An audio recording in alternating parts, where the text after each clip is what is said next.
Hello students. Last class में हमने Boltzmann entropy law के बारे में डिस्कशन किया था। वो बहुत इंपॉर्टेंट टॉपिक है वो भी। आज क्योंकि आपके सिलेबस में दो टाइप के स्टैटिस्टिक्स हैं, एक तो मैक्सवेल बोल्ट्जमैन स्टैट, इसका डेरिवेशन, प्लस बोस-आइंस्टाइन डिस्ट्रीब्यूशन लॉ। ठीक है, दो लॉ हैं आपके पास, मैक्सवेल बोल्ट्जमैन लॉ और बोस-आइंस्टाइन स्टैटिस्टिक्स या फिर डिस्ट्रीब्यूशन। ठीक है, आज उनके बारे में थोड़ा सा डिस्कशन कर लेते हैं। एक दो फॉर्मूले देखेंगे जो कि जो डेरिवेशन है, जो लेंथी डेरिवेशन है, उनका बेस होंगे। ठीक है, तो देखो हमारे पास दो टाइप के स्टैटिस्टिक्स हैं, एक तो है क्लासिकल स्टैट्स और एक है क्वांटम स्टैट। क्लासिकल स्टैट को बोलते हैं मैक्सवेल और बोल्ट्जमैन स्टैटिस्टिक्स। ठीक है, क्लासिकल स्टैट्स को ही क्या बोलते हैं, मैक्सवेल बोल्ट्जमैन स्टैट्स को ही क्लासिकल स्टैट बोलते हैं। और क्वांटम स्टैट में हमारे पास दो आएंगे। क्वांटम स्टैट में क्या होगा, एक तो फर्मी डिराक डिस्ट्रीब्यूशन और एक होगा बोस-आइंस्टाइन डिस्ट्रीब्यूशन। ठीक है, तो सबसे पहले क्लासिकल स्टैट्स पे देख लेते हैं। In the classical statistics all the particles are distinguishable. Particles को क्या कंसिडर करके चलेंगे हम, डिस्टिंग्विशेबल। ये हम क्लासेस में भी डिस्कस कर चुके हैं कि भी डिस्टिंग्विशेबल पार्टिकल्स क्या होते हैं। In classical stats we will deal with the macro particles like atoms हो गया, जैसे गैस मॉलिक्यूल्स होंगे। वो डिपेंड करता है कि क्या टेम्परेचर क्या है, डेंसिटी क्या है, उनके बेसिस पे हम डिसाइड करते हैं कि भी कौन सा स्टेट अप्लाई होगा। तो मेन सबसे पहली बात तो क्लासिकल स्टेट्स में अगर पूछता है तो किस टाइप के पार्टिकल्स के लिए होता है, डिस्टिंग्विशेबल पार्टिकल्स होते हैं और मैक्रो पार्टिकल्स होते हैं, right. In classical statics there is no any restriction on the filling of the different particles in different energy levels in different energy states। यानी मीन्स कहने का मीन्स क्या है, जैसे मान लो पोली एक्सक्लूजन प्रिंसिपल क्या बोलता है कि भी एक स्टेट में मैक्सिमम एक इलेक्ट्रॉन आ सकता है, एक स्टेट में मैक्सिमम एक इलेक्ट्रॉन आ सकता है राइट। मतलब उस पर रेस्ट्रिक्शन होती है, यहाँ पे रेस्ट्रिक्शन कोई नहीं है। एक स्टेट में कितने भी कितने भी क्लासिकल पार्टिकल्स आ सकते हैं, ऐसी कोई भी रेस्ट्रिक्शन नहीं है। ऐसे ही बोस-आइंस्टाइन में होगा, वहाँ पे भी कोई रेस्ट्रिक्शन नहीं होगी, सिर्फ फर्मी डिराक में होगा, वहाँ पे रेस्ट्रिक्शन होती है। वो देखेंगे भी क्या रेस्ट्रिक्शन होती है उसमें। नेक्स्ट में क्या है, classical particle does not obey Heisenberg uncertainty principle, right. Next में क्या आ जाएगा, right, sorry, it should be Pauli exclusion principle, not Heisenberg uncertainty principle. Classical particle does not obey Pauli exclusion principle. Pauli exclusion principle क्या कहता है कि भी किसी भी पार्टिकल के पास same set of quantum number नहीं हो सकता। बट ऐसा नहीं है, हम क्लासिकल पार्टिकल्स को एक पार्टिकल को मतलब एक स्टेट में मोर देन वन पार्टिकल्स को भी फिल कर सकते हैं। नेक्स्ट पे आते हैं क्वांटम स्टेट्स। ये क्लासिकल स्टेट था हमारा, यहाँ तक क्लासिकल स्टेट था, और ये है क्वांटम स्टेट। इसमें भी दो टाइप होंगे। यहाँ पे क्या है, in quantum statics we will deal with the indistinguishable particles. Quantum state में क्या लेके चलते हैं, indistinguishable particle. Quantum particles are also known as micro particles like electron, proton और न्यूट्रॉन, राइट। क्वांटम स्टेट्स को फर्दर मैंने बताया था दो कैटेगरी में और डिवाइड किया जाता है, एक तो बोस-आइंस्टाइन स्टैटिस्टिक्स और एक होता है फर्मी डिराक स्टैटिस्टिक्स, राइट। तो कई बार होता क्या है कि भी वो डिफरेंस पूछ लेते हैं, what is the main difference in Bose Einstein statistics and Fermi Dirac statistics. ये दोनों ही क्वांटम का स्टेट के पार्ट हैं, तो दोनों में क्या डिफरेंस होगा, here all the particles are indistinguishable identical having spin equal to 0 h, यानी इंटीग्रल मल्टीपल होगा एच क्रॉस का। एच क्रॉस क्या है यहाँ पे, एच कट बाय 2, यानी वेयर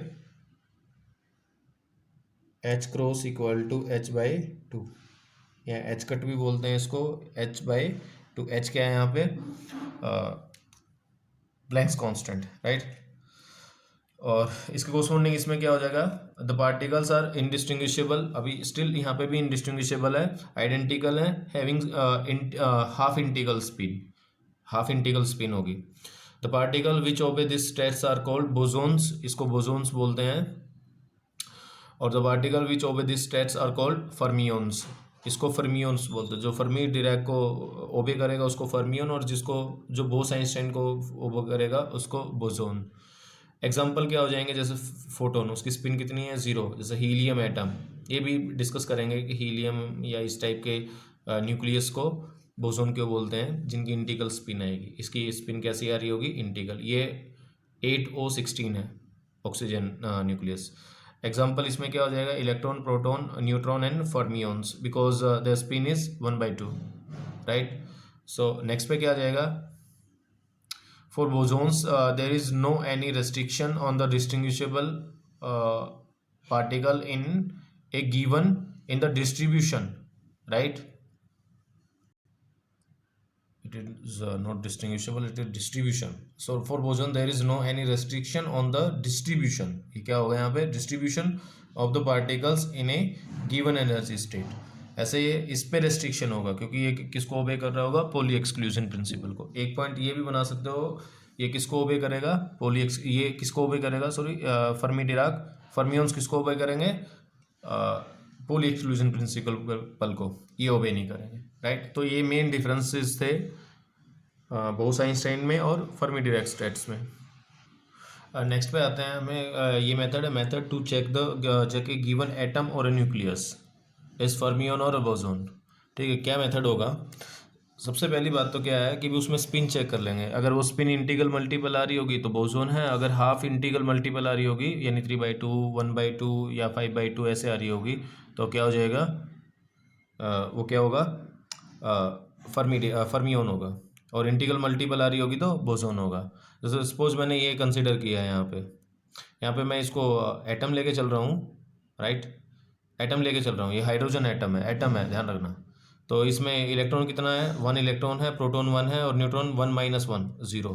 तो 0 प्रोटॉन है, कोई भी सॉरी न्यूट्रॉन 0 है, कोई भी न्यूट्रॉन नहीं है, सिर्फ एक इलेक्ट्रॉन है और एक प्रोटॉन है।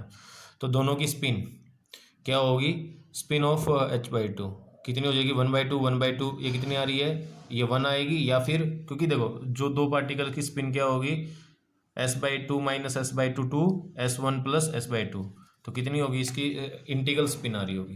यहाँ पे स्पिन कितनी आ रही होगी, इसके इंटीग्रल 0 या फिर 1, तो ये क्या होगा, बोसोन है। ये क्या होगा, बोसोन है। किसको ओबे करेगा,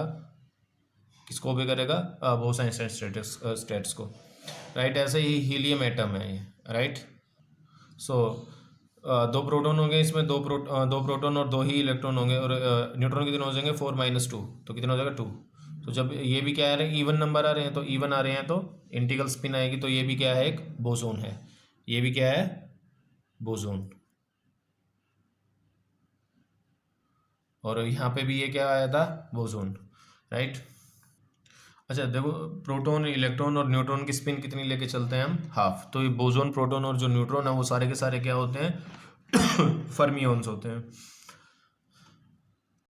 हाँ, इनका जो कॉम्बिनेशन देखो, इंडिविजुअल प्रोटॉन, न्यूट्रॉन और इलेक्ट्रॉन जो है वो फर्मियन हो गए। हाँ, इनका जो कॉम्बिनेशन है, it may be a boson और a fermion, right, depending on the number of electron, proton and neutron, right. तो अगर वो बोसोन होगा, अगर for a given atom if the sum of proton number, electron number and neutron number is even, sum क्या होगा, अगर even होगा तो उनकी जो स्पिन आएगी हमेशा क्या आएगी, इंटीग्रल। तो then the given atom is boson. तो कोई भी एटम यहाँ आपको न्यूक्लियस दे रखा है, अगर उसको ये चेक करना कि बोसोन है कि फर्मियन है, तो आपको सिंपली क्या करना है, उसमें आप total number of electron, proton और न्यूट्रॉन देख लो, और अगर वो इवन आ रहे हैं तो बोसोन, अदरवाइज वो क्या होंगे, फर्मियन। ओड के लिए क्या हो जाएंगे वो, फर्मियन, राइट। क्या हो जाएंगे, फर्मियन, राइट। एग्जाम्पल हम इसमें देख लेते हैं। अगर न्यूक्लियस होगा तो न्यूक्लियस में ऑब्वियस सी बात है, या तो प्रोटॉन होंगे और न्यूट्रॉन होंगे, ठीक है। तो हमें उसमें इलेक्ट्रॉन के बारे में कोई डिस्कशन नहीं करना। तो अगर मान लो ये न्यूक्लियस दे रखा है, चलो सपोज ये एटम दे रखा है, यहाँ पे लिथियम एटम है, क्योंकि मैं इलेक्ट्रॉन कंसिडर कर रहा हूँ, तो सीधी सी बात है, ये क्या होगा, एटम होगा। 3 प्रोटॉन है, 3 इलेक्ट्रॉन है, 6 × 4, 6 + 4 तो 10, तो 10 आ रहा है। तो 10 में कितना हो जाएगा, ये क्या हो जाएगा, इवन है, तो ये क्या होगा, बोसोन होगा, राइट। ये भी नहीं कर सकते हो, कोई दिक्कत नहीं है, इसको छोड़ भी सकते हो आप, स्पिन ना देखो तो सिंपली क्या देख लेना, इवन है कि ओड है, उसमें टोटल नंबर ऑफ पार्टिकल्स। अच्छा, इस पार्ट में सबसे इम्पोर्टेंट क्या है, यहाँ पे मेरे को टोटल नंबर ऑफ वेज देखने हैं। जैसे हमने क्लासेस में चेक किया था कि भी दो पार्टिकल्स हैं, डिस्टिंग्विशेबल हैं कि इनडिस्टिंग्विशेबल पार्टिकल्स हैं, उनको अलग अलग मैंने बॉक्सेस में डिस्ट्रीब्यूट करना था, तो उसके हिसाब से नंबर ऑफ माइक्रोस्टेट और माइक्रोस्टेट डिसाइड होती थी। अब इसमें ही क्या है कि भाई मान लो सपोज दो टाइप के पार्टिकल, अब हमने रूल पढ़ लिए हैं कि भाई एक स्टेट में कितने भी क्लासिकल पार्टिकल्स आ सकते हैं, यानी जो भी particle Maxwell Boltzmann distribution law को ओबे करेंगे वो कितने भी आ सकते हैं, कोई इशू नहीं है। बोसोन्स पे भी ऐसी कोई रेस्ट्रिक्शन नहीं है। हाँ, फर्मियोन्स पे रेस्ट्रिक्शन है कि एक स्टेट में सिर्फ एक ही इलेक्ट्रॉन आएगा। और बोसोन और फर्मियोन्स अगर जब लेके चलते हैं तो हम क्या लेके चलते हैं, इनडिस्टिंग्विशेबल। फर्मियोन्स एसएच आपके सिलेबस में नहीं है, सिर्फ क्लासिकल स्टेट्स है और क्वांटम में बोसोन्स है। ठीक है, तो इनके बारे में ज़्यादा डिस्कशन नहीं करेंगे, हम सिर्फ इनके बारे में डिस्कशन करेंगे। राइट, ये सिलेबस में नहीं है, आप इसको छोड़ भी सकते, कोई दिक्कत नहीं है। ठीक है, तो क्लासिकल पार्ट, मान लो सपोज मेरे पास दो पार्टिकल हैं, एग्जांपल लेके चल रहा हूँ यहाँ पे। मान लो दो पार्टिकल्स हैं और ये इस तरह की स्टेट्स हैं, इतनी सारी स्टेट्स हैं, उनको डिस्ट्रीब्यूट करना है।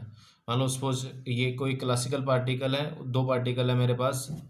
राइट, नंबर ऑफ पार्टिकल्स कितने हैं यहाँ पे, दो पार्टिकल हैं और इतनी स्टेट्स में मेरे को डिस्ट्रीब्यूट करना है। तो क्या क्या केसेस हो सकते हैं यहाँ पे मेरे पास, मान लो ये दो एनर्जी लेवल्स हैं। एनर्जी लेवल्स कितने हैं, स्टेट्स कितनी दे रखी हैं। सो दो एनर्जी स्टेट्स में मेरे को दो पार्टिकल्स को डिस्ट्रीब्यूट करना है। एक बार मैं पार्टिकल को क्लासिकल पार्टिकल लेके चलूंगा, एक बार बोसोन लेके चलूंगा और एक बार फर्मियोन लेके चलूंगा। तो सबसे पहली बात तो क्या है, मान लो क्लासिकल लेके चलता हूँ तो दो स्टेट हैं, तो एक केस तो ये बन सकता है, पहले वाला सिर्फ ये केस बनेगा एक कि भी दोनों इसमें आ जाएं अपर वाले में। दूसरे में क्या होगा, बी इसमें आ जाए, ए इसमें आ जाए। नेक्स्ट में क्या होगा, दोनों नीचे वाले में आ जाए। और लास्ट फोर्थ में क्या होगा, ये इसमें आ जाए। ये इसका रिवर्स हो गया बी। ठीक है, रेसिप्रोकल इसका, यहाँ पे ए आ गया, यहाँ पे बी, यहाँ पे बी है, यहाँ पे ए है। तो सिर्फ चार तरीके मेरे पास ऐसे होंगे जिसमें मैं दो पार्टिकल्स जो कि किसको ओबे कर रहे हैं, क्लासिकल डिस्ट्रीब्यूशन या फिर मैक्सवेल बोल्ट्जमैन डिस्ट्रीब्यूशन को डिस्ट्रीब्यूट कर सकता हूँ। तो टोटल कितने नंबर ऑफ वेज होंगे, 1 2 3 एंड 4। इसमें कितने होंगे, एक तो ये होगा कि भी दोनों पार्टिकल यहाँ पे आ जाए, दोनों ऊपर वाले में। दूसरे केस में क्या होगा, नीचे आ जाए। और तीसरे में क्या होगा, थर्ड में ये होगा, एक कम बनेगा इसमें, क्योंकि मैं इसमें डिस्टिंग्विश नहीं कर सकता क्योंकि पार्टिकल कैसे हैं, इनडिस्टिंग्विशेबल। राइट, यहाँ पे ए और बी होता तो बी और ए एक और बन जाती है यहाँ पे दो। अब फर्मियोन पता है तुम्हें, एक में एक ही आ सकता है, तो एक केस ऐसा बनेगा और एक केस ऐसा बनेगा उसमें। तो टोटल नंबर ऑफ पार्टिकल्स क्या बनेंगे, टोटल नंबर ऑफ वेज क्या आ जाएंगे, 1। So total number of ways of the distribution of two fermions in two energy state 1, और two particles, two bosons in two energy states 3, और two classical particles in two energy states 4। Right, next में मैं इनका general formula बताऊंगा आपको कि भी N particles हैं और उनको जी नंबर ऑफ स्टेट्स में डिस्ट्रीब्यूट करना हो तो कैसे करेंगे। तो बहुत सिंपल सा केस है, मान लो 10 और 11 हो जाए, ये 10 हो जाता है, ये भी 10, तो आपके पास बहुत सारे केसेस बन सकते थे। तो इसके लिए नेक्स्ट में हम जनरल फॉर्मूला डिस्कस करेंगे। आज के लिए बस इतना ही, थैंक यू।